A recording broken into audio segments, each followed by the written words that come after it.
In this episode of Archispeak Theater. Archispeak Theater. Welcome. Well, that was a nice wake up right there. What you been doing, Cormac? Are you okay? So in traditional Cormac Phelan fashion, you would be listening to Suicidal Tendencies, or Tchaikovsky. What? Yeah, we've had an episode on musical appreciation before, and you have a wide range, as do I. Yeah, it was interesting. So I think we've talked about this, or if we haven't talked about this, we got a new dog, and the new dog's warming up to me a little slower than our old pup, and he's over there somewhere sitting up against a wall. And so I felt like, let's just play some nice peaceful music for the doggy. I'm not sure he would appreciate some of my playlists right now. And since I'm trying to keep him calm, and he seems to be perfectly fine. So, I mean, it's Christmas. Some piercing violins. Yeah. That's what dogs want to hear. Funny enough, he's actually liking it. Nice. So what have you been doing? What you been up to this morning? Helping my daughter. I know what you're asking about, and I'm going to avoid that for a second. You're avoiding it. And talking about the good things. My daughter start to create a 80s playlist. Oh, nice. Nice. She has got a fantastic... So she's looking for recommendations or she's got great playlists that she's already created for the 60s, 70s. Okay. And she was just like, I've been listening to the 70s playlist for so long that I need to move into the new decade here. She's like, I need to kind of break it up some. And she's like, I know what mom would be telling me to play as part of my 80s playlist, stuff that she would roller skate to and stuff like that. And she's like, I'm not sure if I should ask you, because now I'm getting into the 80s playlist of, well, you could go with the Salad Days playlist that I was just talking about in the previous episode. Or I'm looking up my 80s playlist because I've got one right here too. And funny enough, so we started talking about all sorts of different ones. And she's actually, it's interesting, the bands that she had already put in there. And I don't know about you, but I'm always impressed at what my kids create as part of their playlists. I'm not privy to that information. I can tell you that. Well, the only reason I'm privy to it is because it's all on the family plan of the iTunes. So they make playlists and then share them with you, or what? Because no, they're too lazy to create their own separate account, even though I've given them the link to create their separate account. So you don't actually have a family plan here. It's like all no. your I have a family plan that they just don't use. They ignore. So all of these playlists are actually under your account. Under my account. So your children are totally like poisoning the well when it comes to the Apple Genius stuff or whatever. Netflix, you name it, it's all poisoned. All of those are poisoned. Because apparently Netflix thinks it might not be too terribly wrong that I like the Gilmore Girls. So you don't even set up profiles in Netflix? I do too. They have all of theirs. And here's the funny thing about that. Even that. They're so lazy. They're like, I think that they're like, I just want to keep mine pure. This is the exact words that came out of my daughter's mouth. I want to keep I'd rather poison yours. Exactly. What does that even mean? Keep mine pure? Like when she starts to add things to her play, like whether it's Netflix or whatever else, it doesn't make any sense. Uncorrupted by like all of the other nonsense that they like. Right now, apparently, I'm big into Hallmark holiday movies. Man, who isn't? Well, that's true. But there's just exactly. What the heck? Exactly. It's insane. So, yes. How do you allow such a thing? That's just okay. So let's name off some 80s. I still want to talk about what you've really been doing this morning, but yes. But name off some of the bands that she's got in hers, and let's judge these. So, When in Rome, and hers/yours. Yeah. It was apparently now it's mine. Yeah. When in Rome, The Cure, Pet Shop Boys, The Cars, Tears for Fears, Crowded House, Eurasia, Dexy's Midnight Did Runners, you say which Eurasia? Eurasia. Erasure? Whatever. It's been a long no morning. It has been. There is one in the sure part of it. Erasure. Yes, there is one there. Yeah. Do you have any Tears for Fears? Or, Yep, I was just about to say Tears for Fears. You got some Steve Miller Band in there. So a lot of her Steve Miller Band stuff is actually in her 70s playlist because it's the earliest stuff. Yeah. What about Hall and Oates? You got any Air Supply or Hall and Oates in there? So she has Hall and Oates again in her 70s playlist because of the earlier stuff. And I think she's a lot like me on this. If the bands continue with some form of longevity into the 80s, my personal opinion, some of them suck. Plain and simply. And you've made that clear. Well, what's funny is she's just offspring. Well, she was just like, what's with the 80s and synthesizers? I'm like, that's just 80s. Well, they were invented. Yeah. It was just like 80s and synthesizers. That's literally it. Look. Incredible. Yeah. It's a beautiful thing. It's not, you shouldn't think about it any other way. But, she, Aha, Duran Duran, Pixies. Got the Depeche Mode in there? You were texting me about Violator the other day. She, as much as I've suggested to her to add Depeche Mode in there, she says that the only song that she likes is... Let me guess. People Are People. Nope. It is off of the album that I texted you the other day. Oh, okay. The Violator album. Violator. What's the song? Now I have to go to Violator because now you got to find it. I've forgotten. It's not Personal Jesus. We'll play some Jeopardy music here for a second. Okay. I think she said Sweetest Perfection. Oh, okay. I responded. So when you sent me that, you mentioned how we've talked about how there's great albums, right? Yes. And I was just listening to kind of a breakdown of a vocal coach on YouTube who I like to watch, the charismatic voice. She's fun to watch. Yeah. She did one on Smashing Pumpkins, Mayonnaise, and amazing song, which is that album. Yeah, Siamese Dream. It escaped me for a second. Is just one of those albums for me. I totally agree with you. You said Violator is one of those albums, and so I put it on. Like I was vacuuming, and so I put it on, and man, Dave Gahan's voice is incredible. It's so good. It is, and as you said, it is the sweetest thing. Sweet, no, that's you too. Sorry, that's you too. It's Sweetest Perfection. Sweetest Perfection. Yes. So good. It's so good. We were talking about that, and she's just like, I don't know.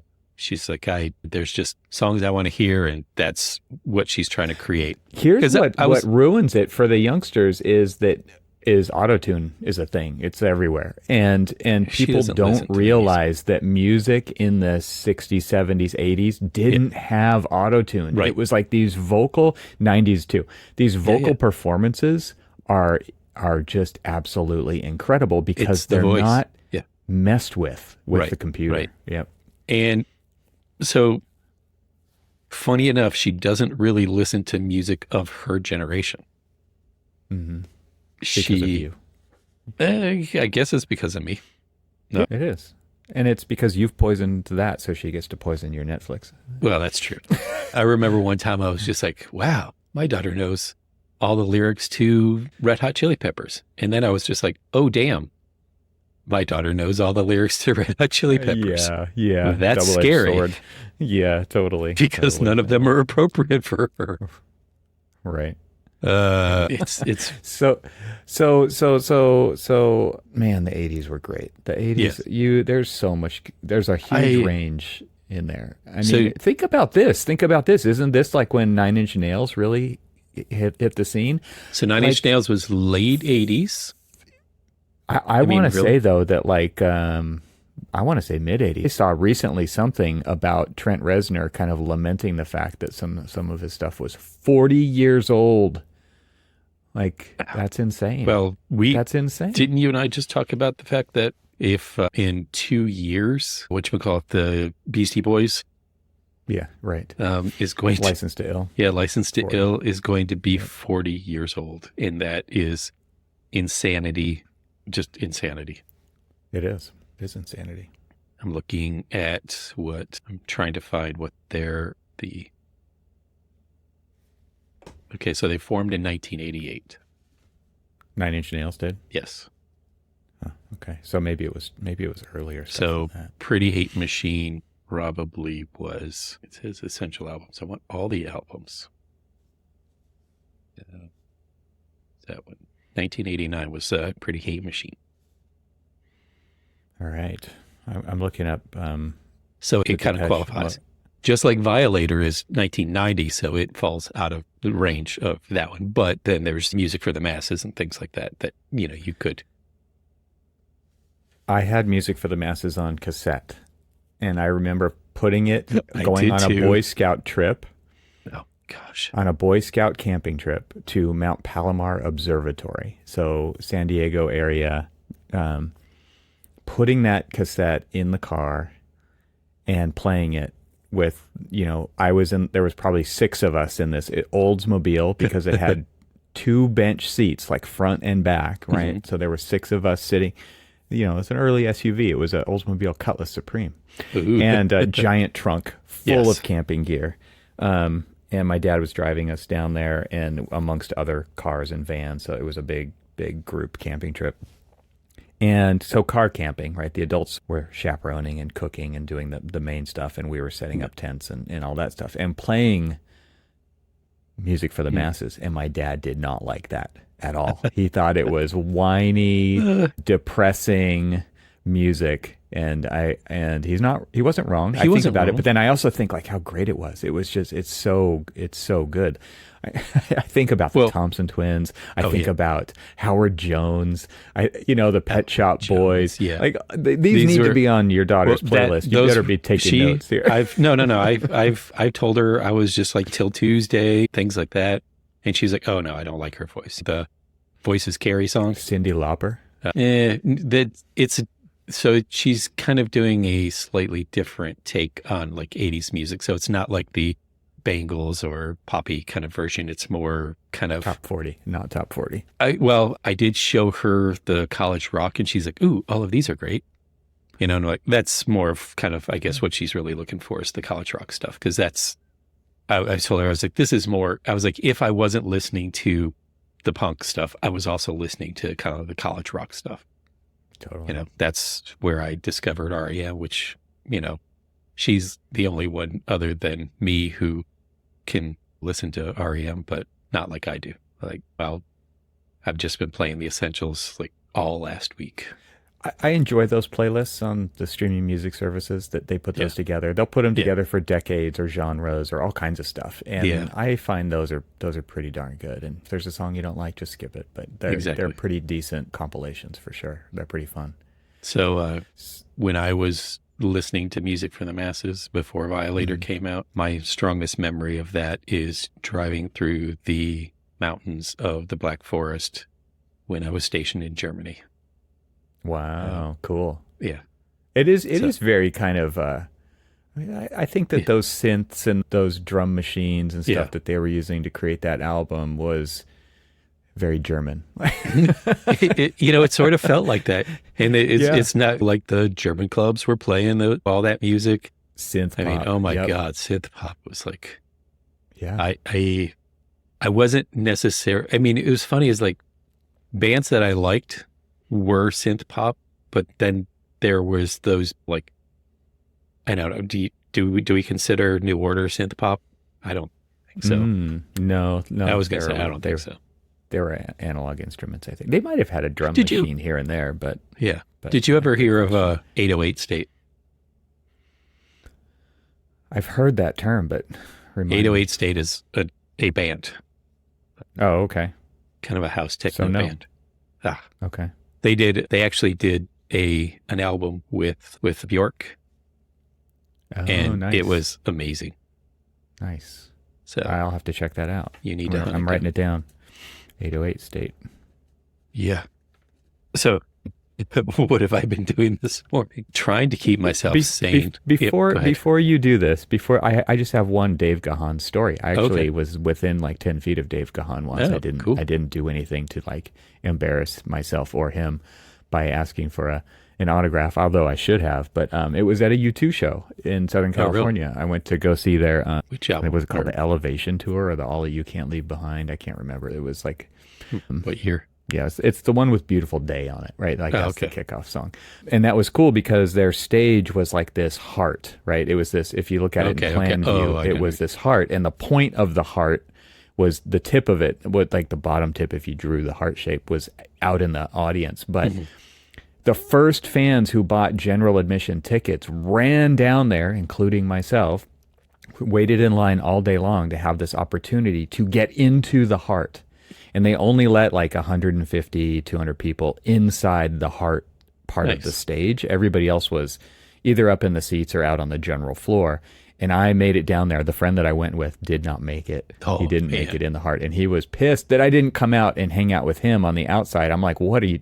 You're like, I'm in dude, the heart, dude. Like, You have no heart. What are you talking about? I clearly had no heart. And so I got to be like within 10 feet of all of you too, because you could move around freely inside. You're on your feet the whole time, but you were Right. literally like, Yeah. you could reach up and touch the edge's foot if you wanted to or whatever, if you could, if security didn't slap you down. But Dave Gahan was there at that show, and right outside of the heart as we were running in, he had all access. He could go wherever he wanted, gonna right? say, But, heck, I hope he wasn't running in with you guys. no, he could do whatever. But yeah, black leather jacket, right? I mean, he's just total rock star standing right there. Right?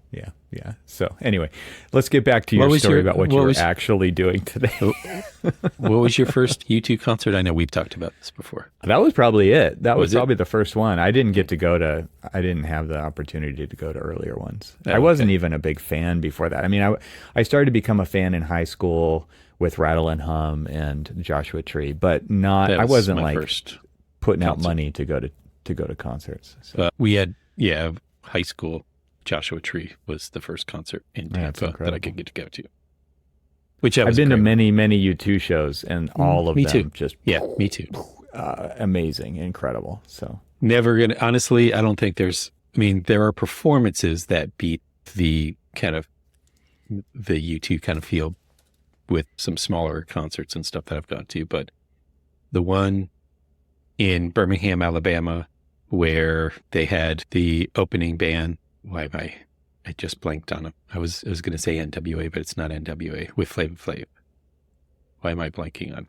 isn't that No, NWA? No, that's not. No. look out! That's- I'm like, what is no, it? that's Ice Cube. Or Public Ice- Enemy. Public That's Enemy. it. Thank you. Public Yeah, Enemy. yeah. Wow. Yeah. Blanking on that one.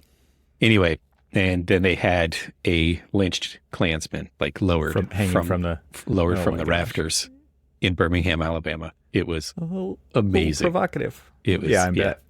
They do something incredible every time, and Yeah. I would have loved to have seen them in the Sphere, but I couldn't afford an $800 ticket or whatever at their recent residency in Las Vegas. the Sphere, yeah. that would have been cool, but Yeah. not going to do that. That's insanity. Got bills to pay. Exactly.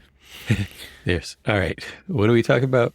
Real stuff? I want to know what you were doing this morning. Yeah, good stuff. Okay, so we're recording on the eve of Thanksgiving here, and Yes. and just to give a little context here, No you've one been else doing is in the office except for me. So I had keeping the musical Exactly. theme going here. So I had a lot of RFIs and stuff to answer, and some of them require some new PDFs to be made and attached. But whenever you send a PDF, you also have to send a CAD.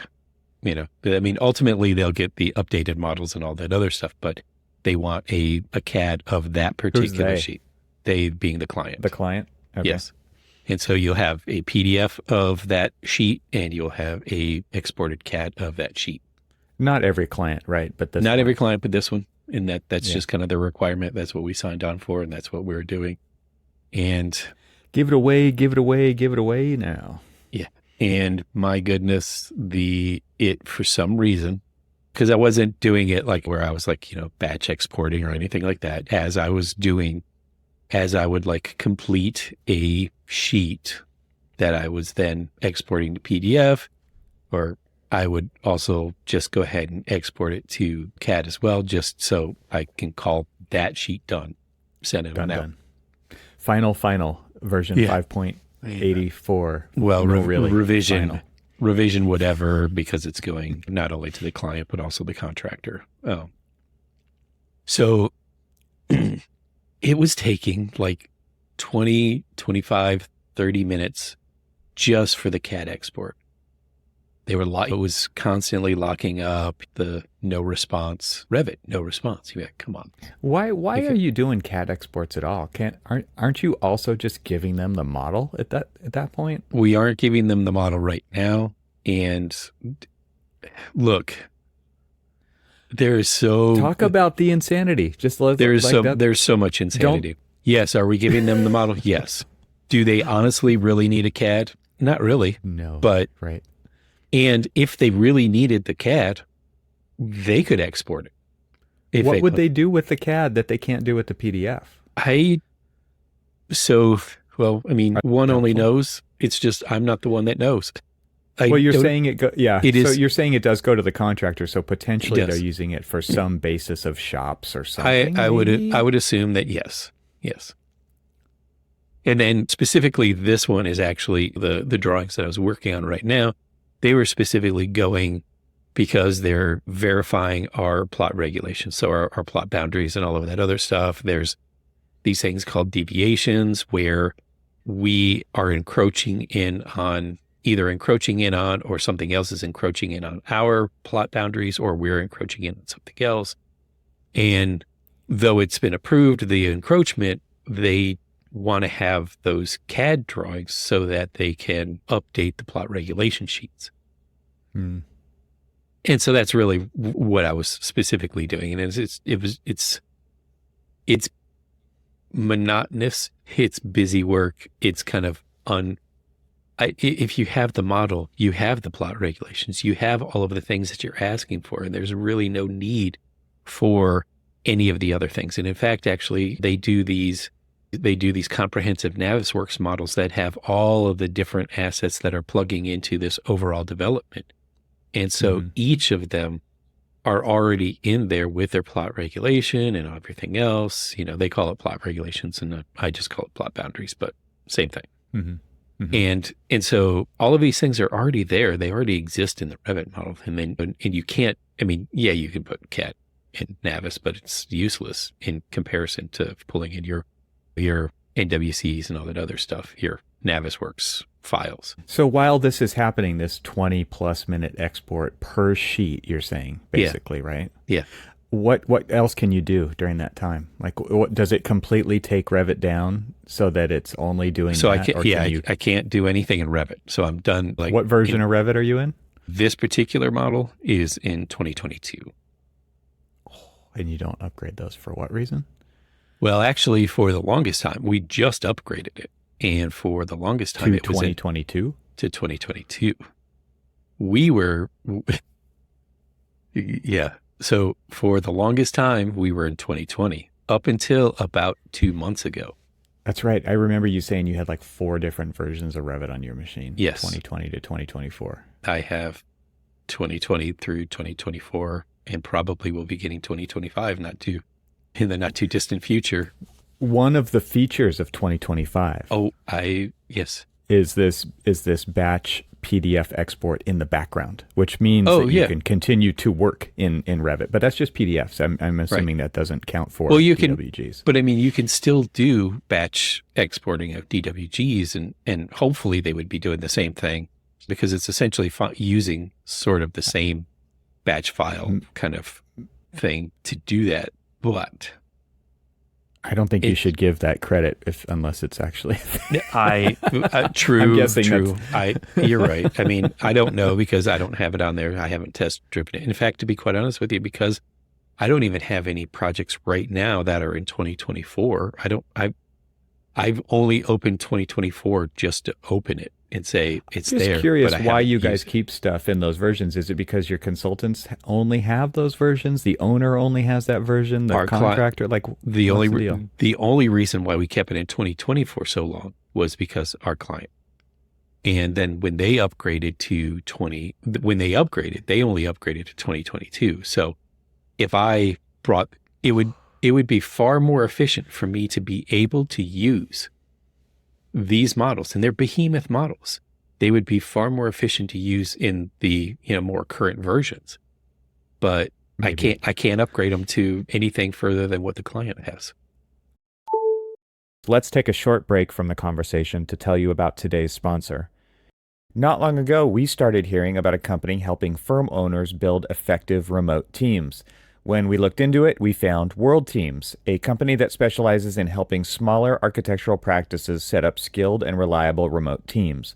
What struck us most was how they're addressing a critical challenge for small architecture firms: the need to scale teams up or down as workloads change. It's a great way to handle busier periods without the overhead of permanent hires, keeping labor costs manageable. World Teams is designed with this flexibility in mind. They're a lean, high-impact company that connects architecture firms with talented remote professionals, saving the hassle of endless resumes and interviews. Plus, they operate within your time zone and prioritize near-native English speakers, ensuring clear and effective communication with your team members. Their flexible contracts allow firms to adjust team sizes as project demands change.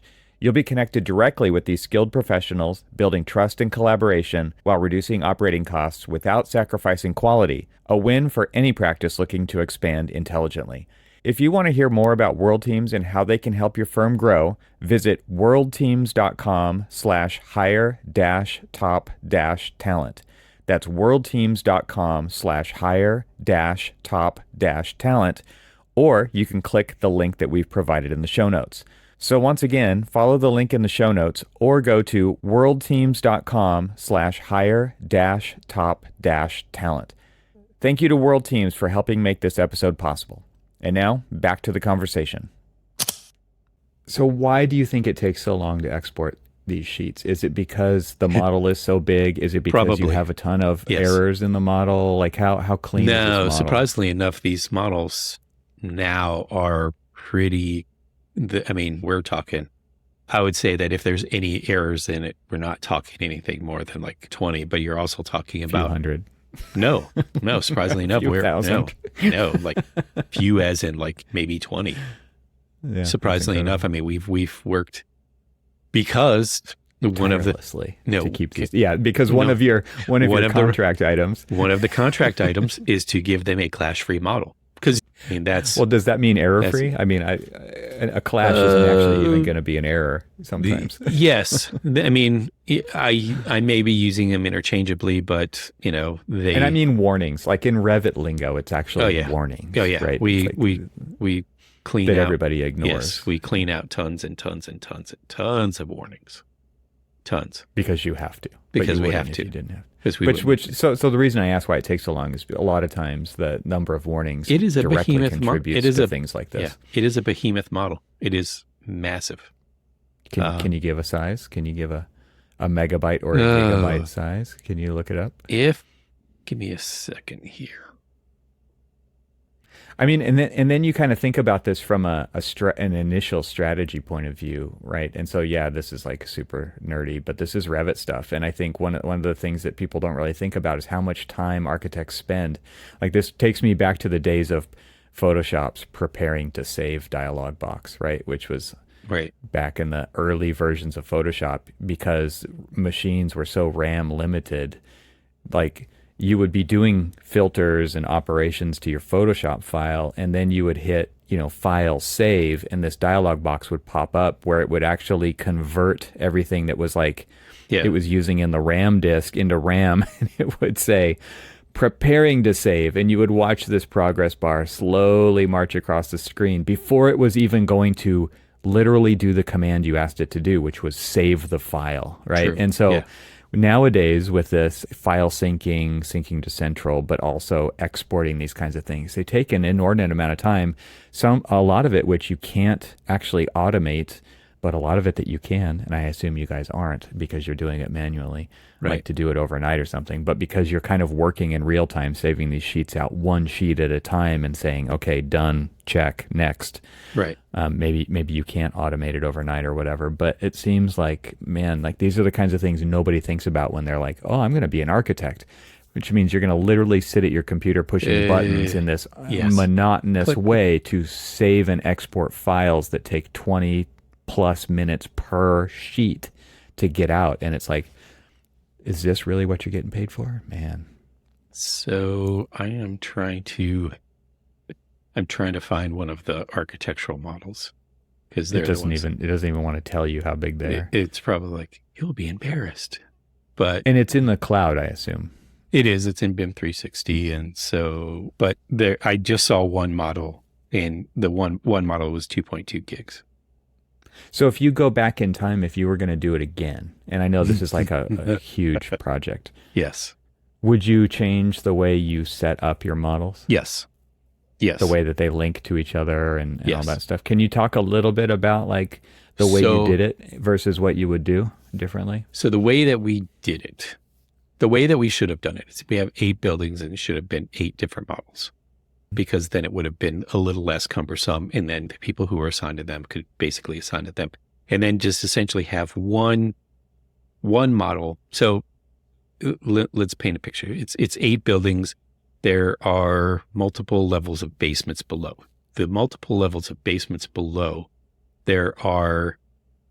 it's all interconnected. So it's a network of mechanical rooms, storage rooms, other program it's an underground spaces. city as much as an above ground But city. it's campus. But each building is interconnected at the basement level. Below ground. Okay. And so it made sense because of structure, how the structure was based off of the basement plans, to basically segment it into what we considered North Campus and South Campus. North Campus had 3 buildings and South Campus had 5 buildings, with a small, like some connector hallways that we would basically kind of like cut down the middle, and that would make them. So that was kind of the mistake is. So you have 2 files? So we have two files. Yeah. So 2 we have models. we Okay, have so north two and south. models for architecture, and then Okay, of course so a north and a south, 3 buildings and 5 buildings. And Yes. are all these buildings have the same like finished floor datum running across them? no. Of course not. Because let's just say the north basement level is at a different elevation, basement 1 level. So we call it B1. So B1, there are 3 different finish elevations for B1. There's how For 3 different buildings. no. Okay. So in our north, dude, this is where the insanity comes into play. So of the 3 buildings in our north campus, 2 of those buildings straddle between one B1 level change. Okay. And then the half of those 2 buildings, and then the other building, which is our theater and everything else, those are all share the same finish floor. So it's literally 2 different floors, 2 different levels that make up that. And so that was in its own right a big pain in the butt to kind of get all of that coordinated. And then everything else basically hits. There is no single datum of what that first floor, ground floor, finish floor is either. And So you have all these different levels you have in the active model for like when you're drawing a wall, which level to attach it to. yes. Or anything in Revit Yes. because it's all associative to levels and grids, right? Yes. And so you have how many levels like if you did the pull down list of like what level to attach a wall to, how many levels would there be? Well, we have 8 buildings, so But in one file you don't So have all 8 buildings, levels, and grids, Okay, right? You so have three, we and have 5. let's just say in our north campus for ground floor we have 3 ground floors, but those 3 ground floors also don't consider the courtyards and things like that. So let me paint an even bigger picture. So your site is because in that model too? Your site? the site is referenced into the, or is attached into that. So So that's a separate model. it is a separate model. Is it a model or To a CAD? point, it's a model. It had to be a model to a point. And the reason why is because our site straddles two different things: over site finishes and stuff over occupied space below and unoccupied space below. So there's like, and why is that important? Because it's like, how does like this, let's just say we've got a plaza, and half of that plaza is over occupied space and half of that plaza is over grade. That the portion over grade, it's relatively simple, right? You're just kind of creating the layers of your finished paving and all of that other stuff for all of that.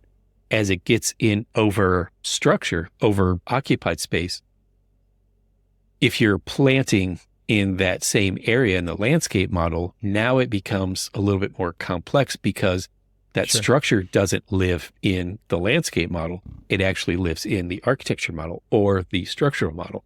And if you have, like, say, tree wells, those tree wells live in the structural model. And so, like, all of this stuff has to interweave between all of the different levels. And here's where you start to see where busts of, like, did structural set their structural slab at the right elevation, so that when you put all of because now, if you think about this, there's a portion of your landscape that is actually, let's just call it a green roof, right? It is a roof assembly, even though when you're standing out there, you would never know. Even though it's at grade, yeah. Well, so even if it's at grade, it's a roof assembly to a point, and then it becomes basically, then it's just pavers on site work. Site work. And so you have all of those. And so each of those, because the site is sort of a warped plane, because it's not flat, there is almost a 3-meter change in both. It just punched my microphone here. That was an incredible sound. Getting excited. But so let's picture it as just a regular piece of paper. So I'm going to hold up my visual. We're getting a visual here, right, people. So hold up a piece of paper. So it's like on the longitudinal side, like east to west, east-west side, it drops 3 meters. But diagonally, it also drops 3 meters.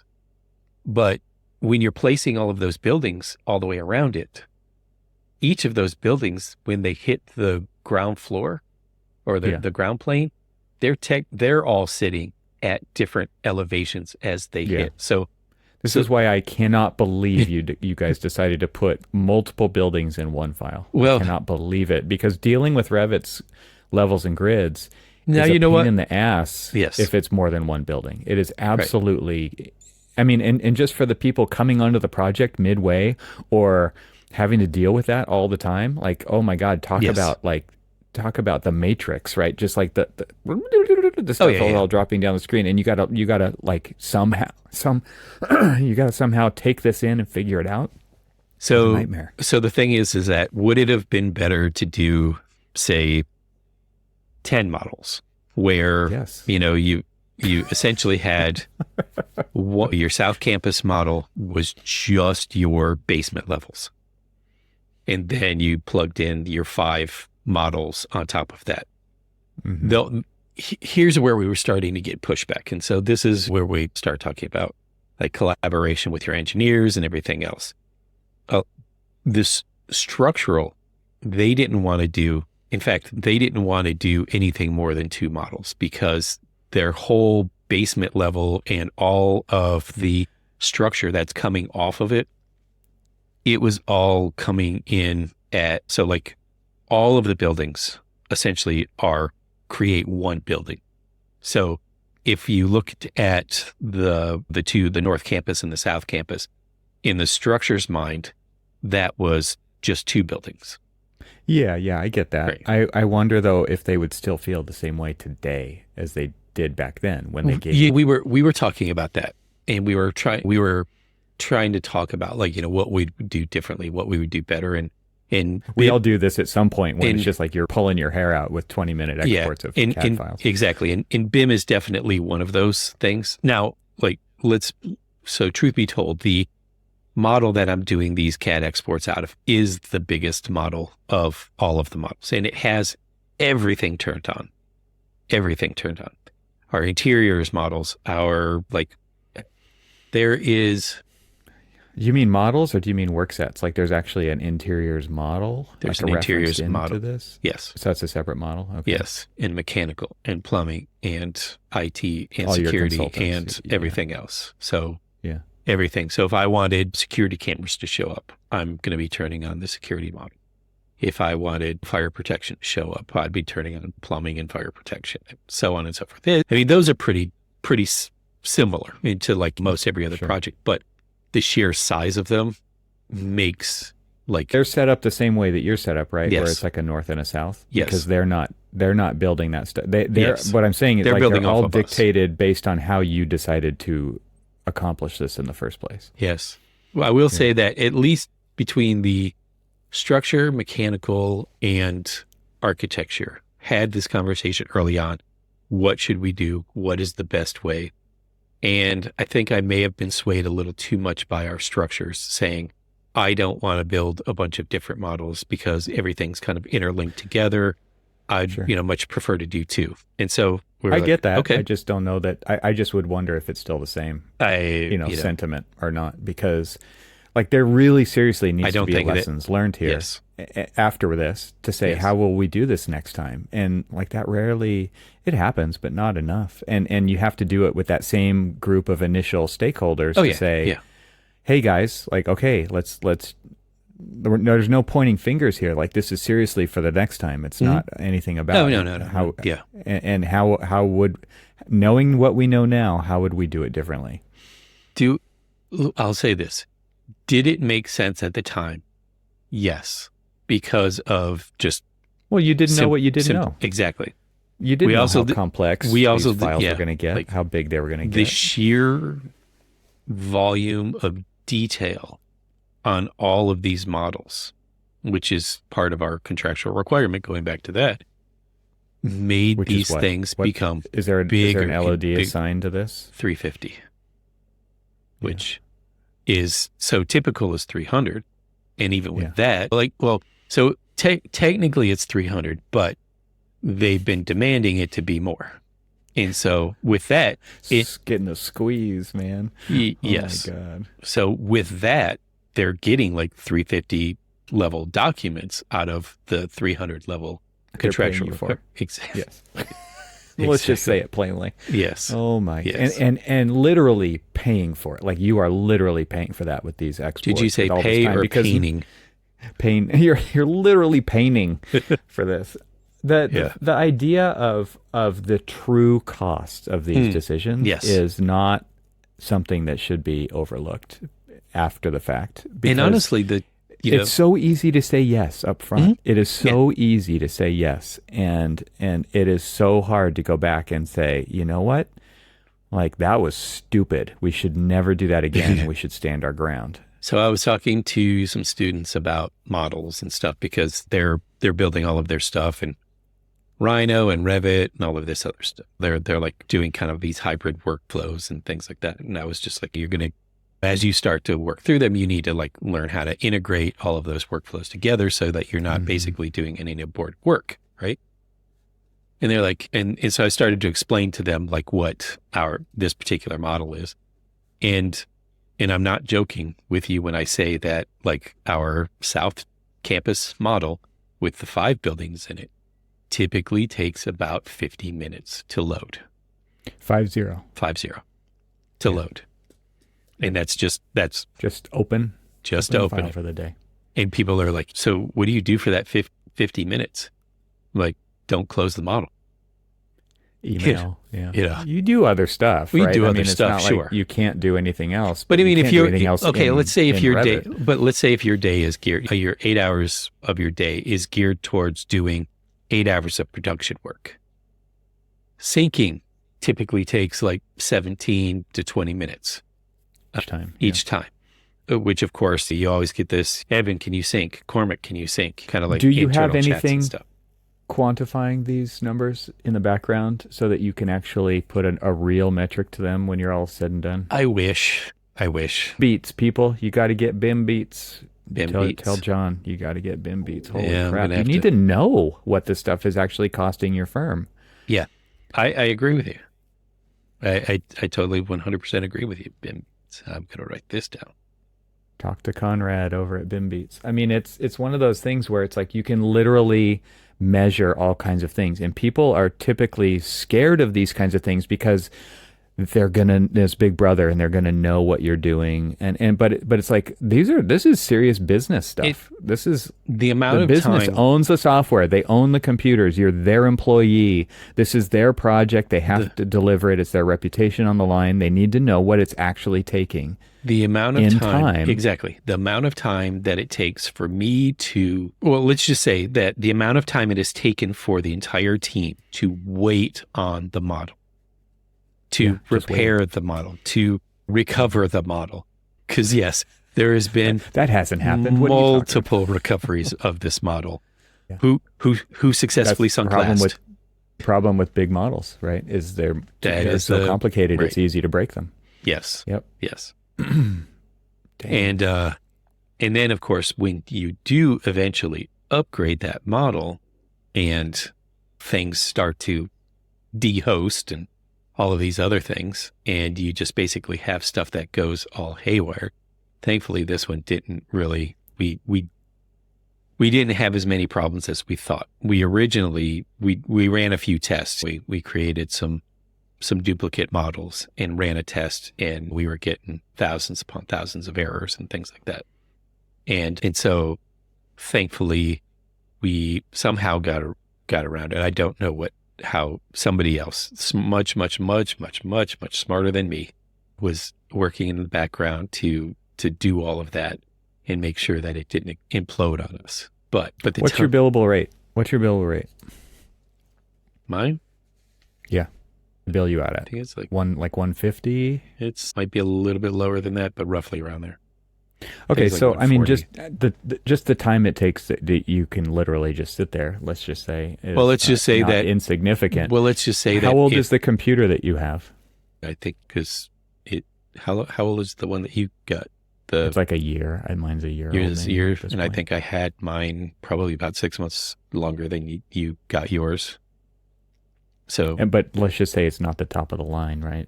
No. For some reason, they kitted this one out, and actually, it's pretty good.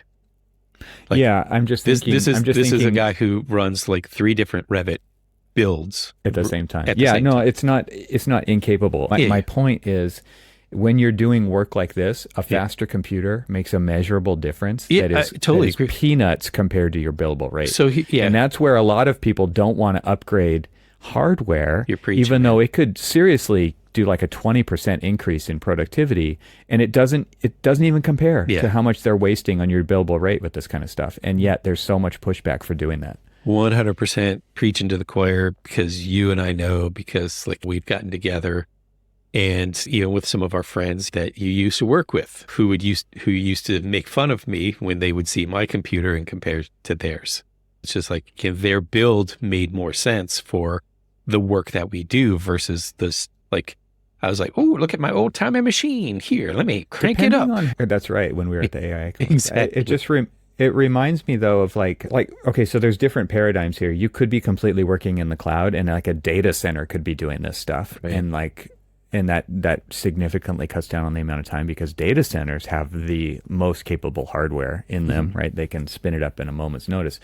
When you're bound to your desktop machine to do a lot of these things, like you literally should be getting a new machine every 6 to 12 months, because that makes a difference in this. That is, again, like it just doesn't make sense not to do it. Right. It increases your productivity in such meaningful ways. And for you to have a machine that's over a year old, it doesn't make any sense. Like what if it cut down 5 or 10 minutes off of each one of those exports? Let's just say, and like how much does that add up over the life of a project? But listen, it's a crazy number. Listen, I'm gonna see if I can do it. I would have to replace my stickers on my computer. Yes, I did. Oh, so it's you. It's you who doesn't want the Oh, new no, machine. no, no, no. It is definitely. No, I it is really definitely, love my stickers. It is definitely not me. I could go out and buy new stickers. Trust me. I love my stickers. I love my stickers. No. There's just there are answers to these. A lot of times people don't want to know what those are because it takes work, it takes effort to implement these things. At the same time, like I'm literally it's crazy the one. that you're profitable on projects like these. If you are, I mean, assuming you are, it's crazy because of how much literal time is wasted. But So process. let's just say that I opened up the model, right? So if I wasn't doing something else, which I was while it was opening, that's an hour, right? And then I'm synchronizing. Let's say I synchronize 4 times a day, just 4 times a day. Oh, you only save 4 times a day. Let's just say if I only did 4 times a day, and it's 15 minutes per sync, that's another hour gone. And if I'm exporting CAD like I'm doing right now, and I'm just doing 4, literally right now, I am only doing 4 files, and it took me around 40 minutes for 2 of those files. And we started recording when one of them was still going. And so Revit in the background. I'm running You're Revit. jeopardizing. You're jeopardizing this recording right I now. totally agree with you that I'm jeopardizing it because I couldn't force quit it or anything else. I needed it to. Computer is fully locked. Yes. Cannot do anything. I can start a recording up. Right. Exactly. So it was running in the background. And How great would it be if the recording just stopped right now and that's the end of the episode right there. You have reached your limit. Yeah. But okay, so if somebody is only working production on that day, don't have tons of emails and stuff like that. Yeah, they're not at the level at which they need to be doing other things. So then if you think about their productivity for the day, if just what I have been experiencing today, they've at least lost 2 hours of just waiting on Revit, waiting on the model. Yep. So now they're down to 6 hours. You do that on a daily basis, and you're that. So now you're down 10 hours per week. But they're just still billing the waiting project at that full amount. Well, what else do you do? Where else would you? I mean, it is project time. It Exactly. literally is. You're just waiting on your project to actually wake up so that you can work on it. But the bottleneck is your software, your hardware. Yeah. Right. Your workflow. And so now somebody who's billable at 40 hours a week is really technically only working 30 hours a week because they're waiting on their machine and the software, hardware to their do billable it. rate, and there's your Their new billable machine rate. cost right there. That's just totally. And that's just one. That's just 1 week. 1 week. Yeah, no, it's probably not even a week, and it's these conversations it's all the time so with justifiable, and yet it will never happen, right? Yeah. And I'm not saying it's not complicated. Like somebody has to manage that process, but it's not. You would almost incredibly say, challenging either. Hey, I think we're going to have a project team of 5 people on this project throughout the life of it, and we're going to have this project. Say it's going to be in the design phase, the documentation phase. Let's just be optimistic and say it's going to be 1 year. Okay. Bill in new machines for that. Because if you get the most optimized machine that can make them run a heck of a lot more efficient, then you've just by investing in new equipment for that project, you're going to be making that project more productive. What you actually need to do is you need to run virtual machines here, and you could have any crappy computer at home, and the virtual machine is set up while you're working. Like it's literally ready. The next time you boot, you will be on a newer, faster setup. And it is totally transparent to the user. And firms working on projects like this that aren't looking into or actually implementing, not just looking into these technologies, That's crazy making to me, because you need to be able to have that, not only like speed, but redundancy. Like you can't afford downtime on projects like these. You just can't at all. Totally agree with you. And this one particularly was because of just the demands that we had on it. I mean, it was now for everything.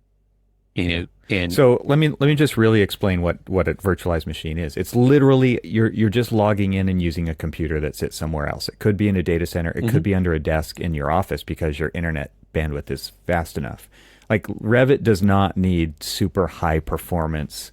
Like the ability to look into that machine doesn't have to be 60 frames a second. That would be fantastic if it was. But that computer can be in a tower. It could be in a rack in a server room. It could be any kind of configuration that actually makes sense hardware wise. But it's definitely bigger and badder than the little laptop that you've got on your desk here with a couple of monitors.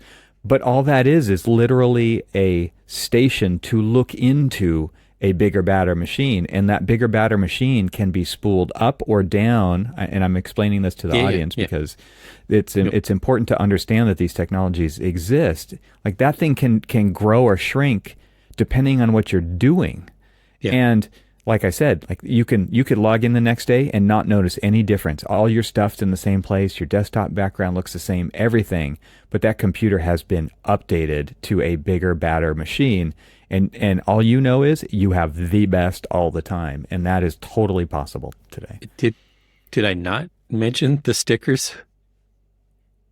I have stickers on my computer. Then you get to actually keep your stickers, because it doesn't matter what machine you have. Yeah, but does the virtual machine have stickers? Dash cam under the desk to be looking at your stickers. Is that what you look? I mean, and it's funny is like, so I've got this screen kind of minimized and I'm looking at my desktop with all like the little icons and stuff on there. And I have Revit 20, 21, 22, 23, and 24. That just, so that's how many. And you're using them all the time. Sadly, I have. And how much RAM do you have? You got like 64 gigs of RAM or 32 or what do you got? Probably. On that machine? Probably. Probably. Let me. Like it's this is the backbone of our business, and I'm guessing that the skimpage is happening. Yeah. The people, our people are our differentiator. Yeah. That's what we keep telling because they can work faster. They could just work more, longer, click more, faster. Yeah. Well, it doesn't matter how. I mean, there's times when, and I don't know if you've ever experienced this, but there's times when I'm working in Revit and I'll click and I can count.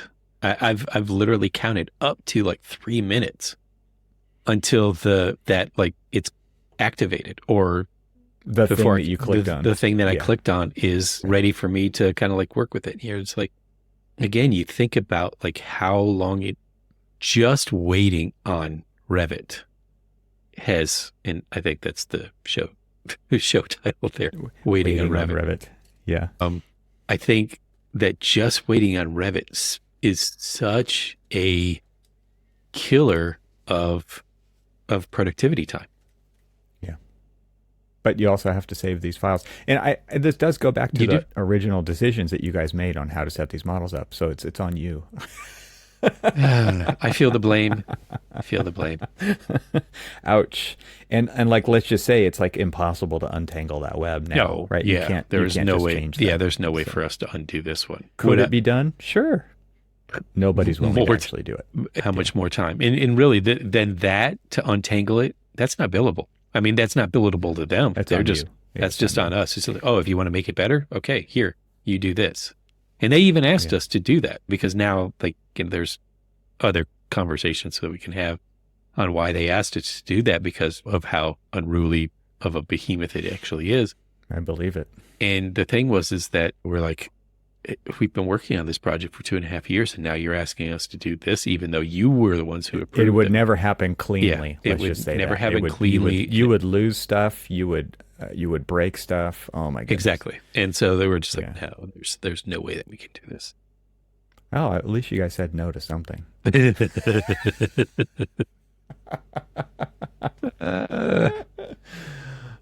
you want to make me cry? Yeah. Let's end this episode with a bunch of sobbing from Cormac. No, really. Yeah, no, really.